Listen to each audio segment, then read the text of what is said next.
Kaixo guztioi, gaur liburu bat irakurtzea proposatuko dizuet, eta Michael Jurjevich Lermontoven Gure garaiko heroia da liburu hori. Lermontovek 1840an idatzi zuen liburu hau, eta liburu hau idatzi eta urtebetera hil egin zen. Hain zuzen ere, liburuak izugarrizko oihartzuna izan zuelako. Liburu honek hainbesteko oihartzuna izan zuen, non Michael Jurjevich Lermontov bera duelu batean aritzera derrigortu zuten, eta duelu horren ondorioz hil egin zuten. Horrek, liburuaren ospea eta fama areagotu egin zituen, eta 19. mendetik liburuak berak itzulpen asko ezagutuko zituen. Euskararako itzulpena 1986. urtean iritsiko zen, Jose Morales Beldaren eskutik, eta berak Errusiatik itzuli zuen zuzenean. Zergatik irakurri beharko genuke liburu hau?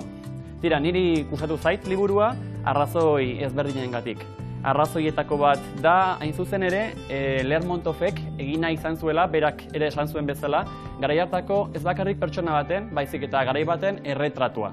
Bere ustez, pertsona baten erretratua, pertsona baten historia berezain interesgarra izan daiteke gizarte baten erretratua egitea, eta pertsona batek iradoki ezaguke gizarte hori nolakoa zen. Kasu honetan, 1830ko gizarte hori nolakoa zen, hain zuzen ere.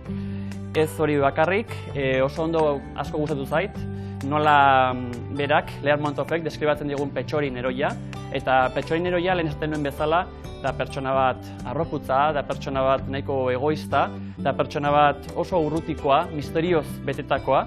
Euskara literaturara ekartzen badugu, behar bada, konpara nezake Atxagaren Sara izeneko gizonarekin.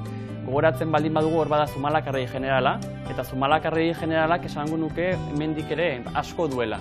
Beraz, esaten nuen moduan, da arketipo bat, ondoren, Europara zabalduko dena, Musilek, Baudelaireek eta beste hainbestek erabiliko dutena, 19. mendetik hona.